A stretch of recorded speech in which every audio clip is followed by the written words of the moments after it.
और अगली खबर का रुख करेंगे, जहां पर मधुबनी में वीआईपी ने प्रत्याशी के नाम का ऐलान किया है। वीआईपी ने गुलाब यादव को उम्मीदवार बनाया है।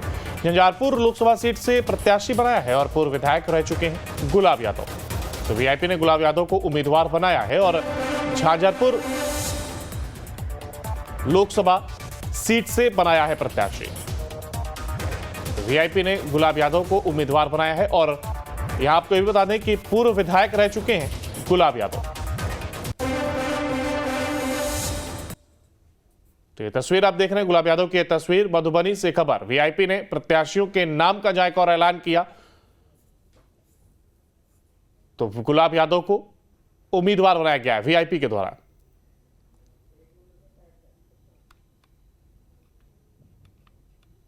तो वीआईपी ने प्रत्याशी के नाम का ऐलान कर दिया है और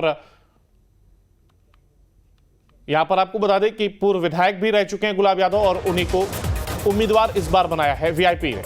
तो विकासशील इंसान पार्टी ने उम्मीदवार की घोषणा की है। और इसी खबर पर ज्यादा जानकारी के लिए हमारे साथ हमारे संवाददाता प्रशांत झा हमारे साथ जुड़ गए। प्रशांत, देखिए, वीआईपी ने गुलाब यादव को उम्मीदवार बनाया, आखिर क्या कुछ समीकरण देखे गए और किस आधार पर यह घोषणा की गई है? देखिए अंकुर, झंझारपुर लोकसभा सीट को लेकर के महागठबंधन में लगातार कमोबेश देखने को मिल रहा था, क्योंकि वहां पे अलग अलग दावेदार थे। देवेंद्र प्रसाद यादव भी वहां राजद के नेता थे और वो वहां से 5 बार सांसद रहे हैं, वो भी राजद की तरफ से दावेदारी कर रहे थे। हालांकि तीसरे चरण में ही झंझारपुर लोकसभा सीट पर चुनाव होना था, लेकिन अब तक प्रत्याशियों का नाम महागठबंधन की तरफ से किसी भी प्रत्याशी को मैदान में नहीं उतारा गया था। हालांकि लगातार चर्चाएं गुलाब यादव को लेकर के चल रही थी, जो गुलाब यादव को भी सीट मिल सकता है।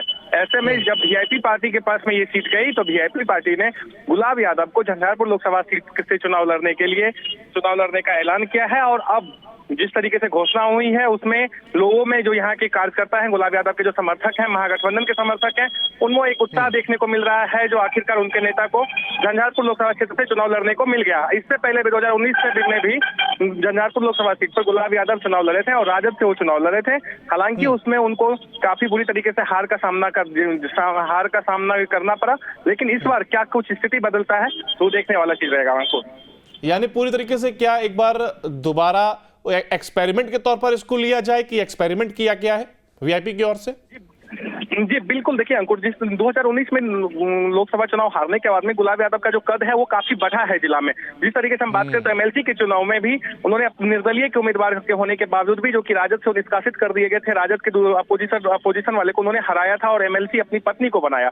जिला परिषद चेयरमैन में भी उन्होंने अपनी बेटी को भी चेयरमैन वो निर्दलीय चुनकर लेकर के सामने आ गए। हालांकि उस टाइम में वो राजद उनका समर्थन किया था जिला परिषद चेयरमैन के रूप में, लेकिन अब जब कद बढ़ा है तो उसमें झंझारपुर लोकसभा में वो कितना मददगार होगा, वो कद उनका क्या, वो जो लोग हैं, जो उनके समर्थक हैं, वो वोट के रूप में उनके तरफ में बढ़ पाएंगे, ये भी बड़ी देखने वाली बात है। क्योंकि देवेंद्र प्रसाद यादव के जो समर्थक हैं उनमें कहीं ना कहीं देवेंद्र प्रसाद यादव को लेकर टिकट नहीं मिलने के बाद में उनमें भी एक नाराजगी है लालू यादव के प्रति। लोगों की जो नाराजगी है, स्थिति अब बनती सामने आती है। बहुत शुक्रिया प्रशांत आपका हमारे साथ जुड़ने के लिए और इस तमाम जानकारी को साझा करने के लिए।